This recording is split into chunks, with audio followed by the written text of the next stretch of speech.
sommes arrivés sur le plus haut point de la capitale sous l'Ancien Régime. C'est aussi le meilleur point de vue dont on dispose pour la capitale au XVIIe siècle. Bonjour, bienvenue dans Patrimoine, la série qui décrypte le patrimoine des Invalides. Aujourd'hui, je vous emmène tout en haut du dôme, dans le Lanternon. Suivez-moi. Alors c'est une ascension toujours intéressante, parce qu'on passe par des endroits inaccessibles. Alors, on est en train d'accéder par la charpente de la cathédrale à la première terrasse.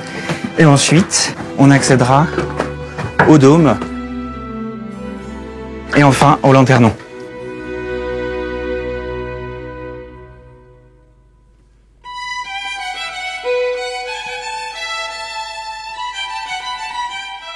Nous sommes arrivés sur le plus haut point de la capitale sous l'Ancien Régime, à savoir le Lanternon du Dôme des Invalides. Pour rappel, le Dôme des Invalides est construit par Jules d'Ormansart entre 1677 et 1706.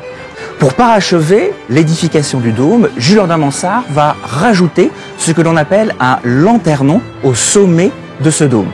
Un lanternon est une structure polygonale dotée d'une claire-voie, c'est-à-dire d'une arcature laissant pénétrer la lumière à l'intérieur de l'édifice. Cependant, le lanternon du Dôme des Invalides a deux particularités.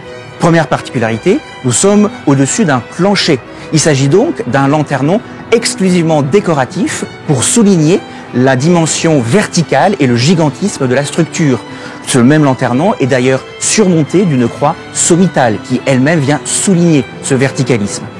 Deuxième particularité, ce lanternon n'est pas dans l'axe de la façade, c'est-à-dire que les arcades vont légèrement pivoter de 45 degrés. Il s'agit d'un artifice très habile de Jules d'Ormansart pour animer, donner un mouvement giratoire à cette ascension et à ce verticalisme. C'est aussi le meilleur point de vue dont on dispose, aussi bien pour la capitale au XVIIe siècle, mais surtout pour découvrir l'extraordinaire étendue du site des Invalides.